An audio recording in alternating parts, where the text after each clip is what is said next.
Take it there? Who gon' take it there? Who gon' take it there? Who gon' take it there? Electricity, electricity, electricity, electricity. You know what's in the air. You know what's in the air.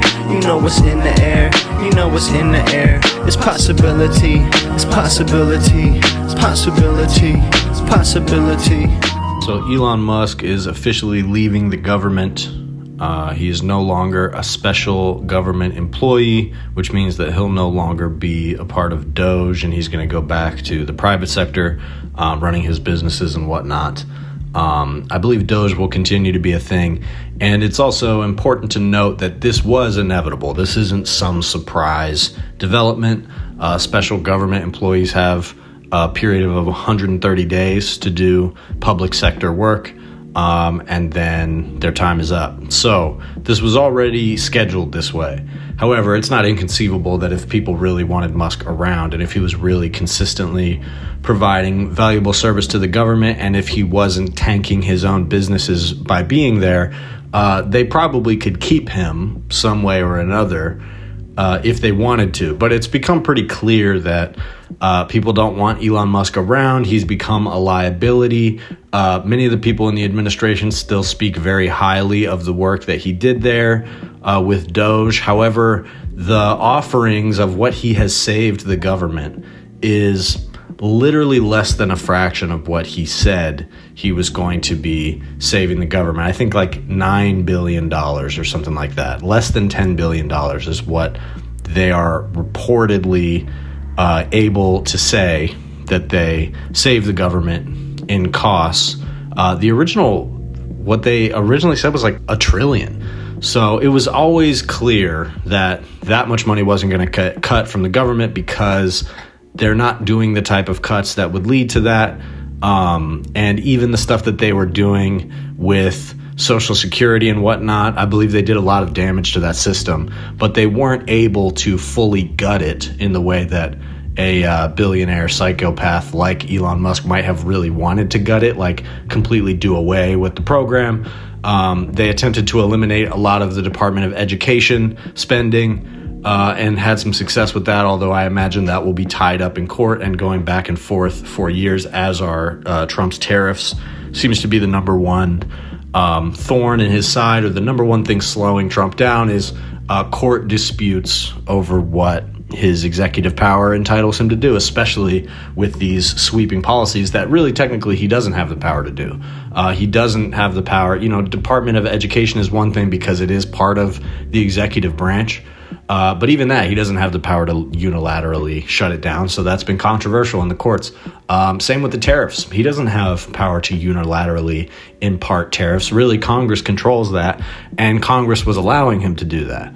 But now the courts, at least one court that's pretty high up, has said that he's not allowed to do that. Then that decision was temporarily reversed, but that's going to continue going on in the courts. So anything that Elon Musk tried to do through DOGE while he was in the government kind of faced the same hurdles, right? All the firings that they tried to do, and just like cutting various parts of the government completely without a second thought, the so-called slash and burn tactic, that just doesn't really work in federal government.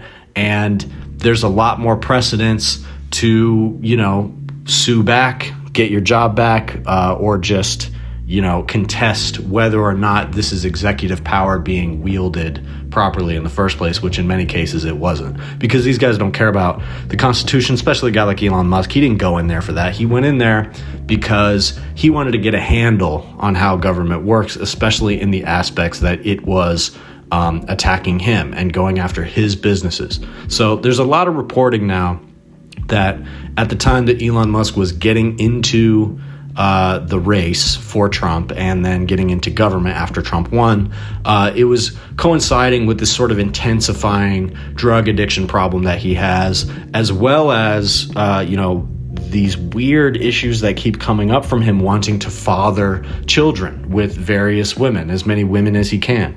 It's this odd fetish fixation that he has that he ties to some idea of population collapse. But I don't think that's really what it is. I think it's just that's a justification for the fact that he wants to feel pride in whatever, inseminating as many women as he can. It's very strange.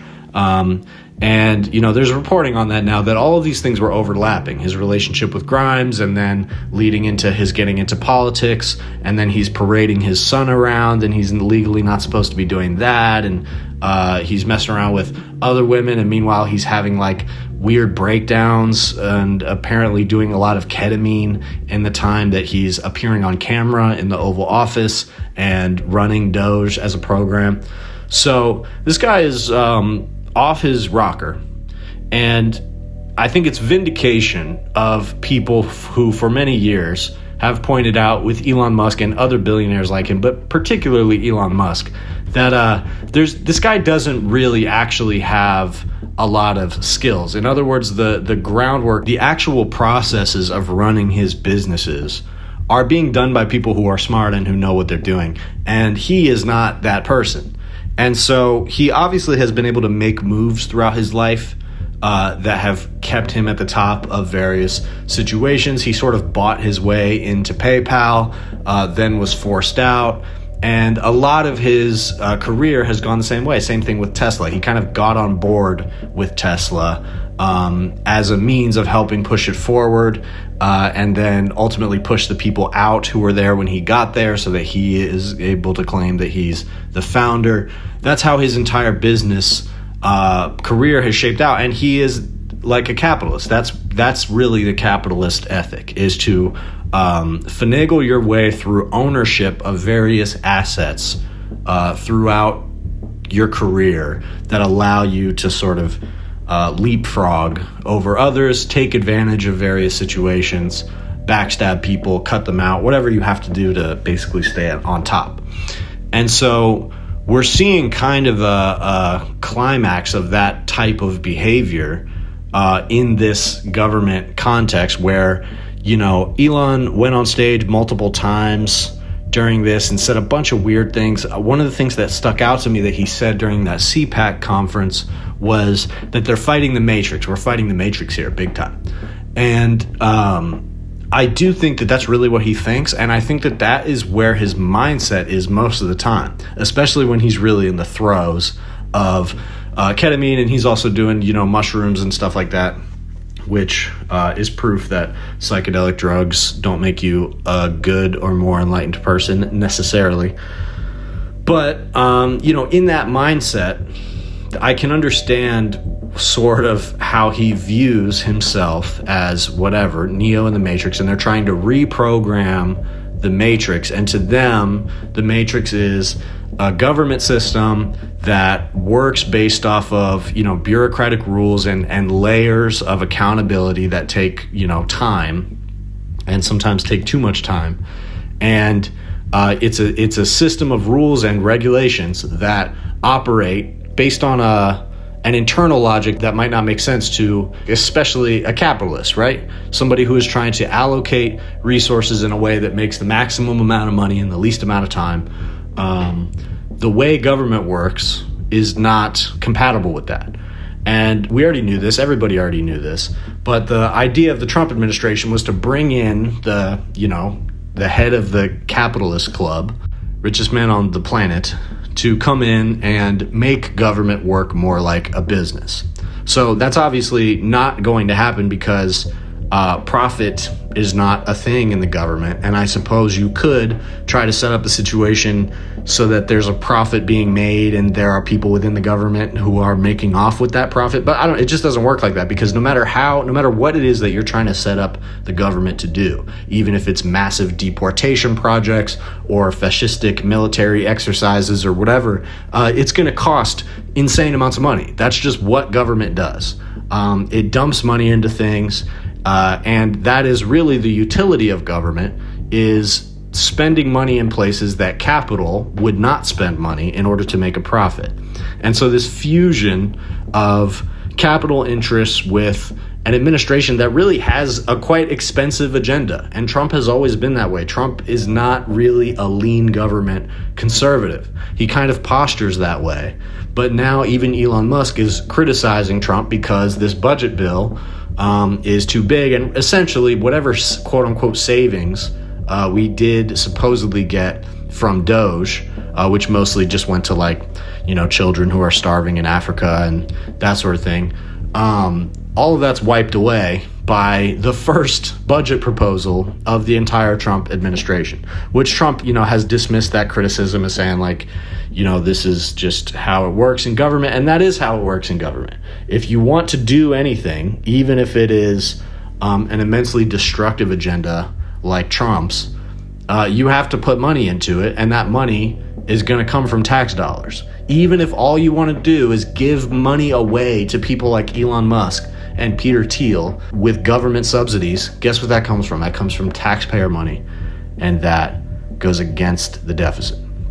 So that's where we are. And I think while, yes, Elon Musk did a ton of damage while he was here, and the damage is not done, what really it came down to is collection of data. So Elon Musk went in there to create a system that could unify the collection of data across all of the agencies of government.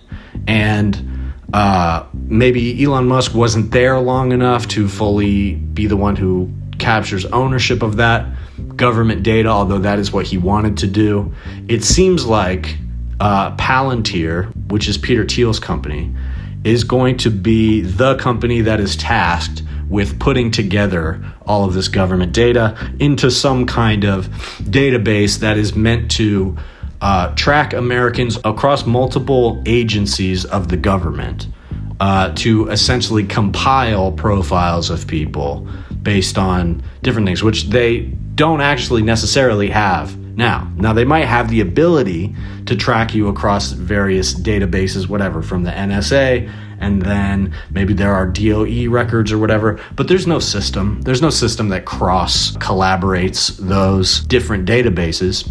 And so it's yet another thing that makes government move a little bit more slowly. However, let's take a minute and think about what exactly the process is that is moving slower in that case. We are talking about the government being able to, at multiple levels, pull up vast amounts of data that are collected across different various points in society. So maybe some of them are private business records, like from Google, or DOE records, like I said, or records about your mortgage and things like that. And they can put all of that together very fast and possibly even have systems, predictive systems, working to try to figure out what you might do. And if those things would be of interest to the government, like maybe they think you'll do something dangerous, or maybe they think you're doing speech that they don't like, and they want to track what the possible trajectory of your career is, that's going to be the stuff that they are starting to put money towards. And so this is the Republicans that are ushering this in. This is small government Republicans that are ushering in an era of essentially surveillance at the fingertips of whoever happens to be in the executive branch. And that's not just the executive, meaning the president. That is whoever it is that will have access to that system, including private employees of the company Palantir.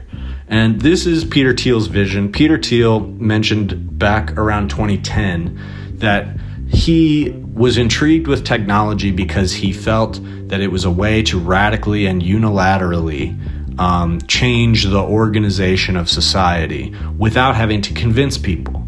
So Peter Thiel doesn't care what the masses want. He doesn't care about how the system of our society is organized for the greater masses of people. What he cares about is the consolidation of power. And so ultimately, all the bluster and Elon Musk running around like a moron and all the dumb back and forth that we get from Trump, I think when all of it is said and done, what is going to have the most staying power is people like Peter Thiel. Even Elon Musk, with the crazy companies he has, he's so erratic that who knows what's going to happen. I mean, just with this government project, he almost tanked his core company, Tesla. But Peter Thiel is being a lot more strategic about all of this. And his goal of creating a mass private, meaning privately owned surveillance system of all Americans and probably as many people across the world as he can is coming together. Now, the question remains as to whether a system like that is operatable by anyone, whether it's a private entity or a public entity or whatever.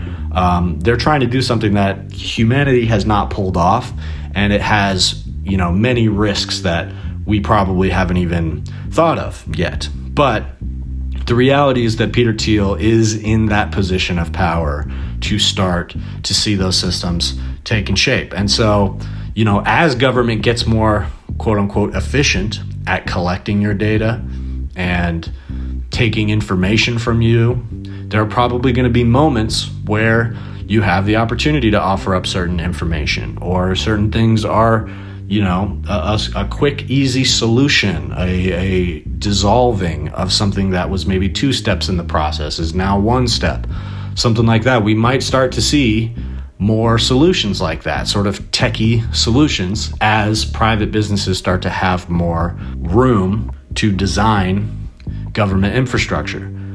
And just remember, as that happens, that all of that is to the end of creating the most centralized and most easily navigable executive tool for surveillance that has ever been built. And while that is scary, it's one of the scariest things that I have ever spoken about or thought about. It also, systems like that are not without their flaws, and they're not without their vulnerabilities. And so the more totalitarian a system like that becomes, the more imperative it is, as a matter of daily survival, to find the weaknesses and the flaws in that system and attempt to exploit them. If you like this video, please like and subscribe. And if you really want to support, consider becoming a member. That's the best way to support this channel. I'm posting different kinds of exclusive content there, like podcasts that don't make it to the main channel. Also music. I've got a new EP out right now called Dead Internet Theory, which is now available on all platforms. And that was available first for members only. I also re-released a previous EP called Spaceman Spliff. That's available now on the main channel with a bonus track included. And that was also available first for members only. So if you're interested in early access to music and other things like that, go ahead and become a member. And if there's other types of content that you'd like to see as exclusive content, let me know and we'll figure some things out.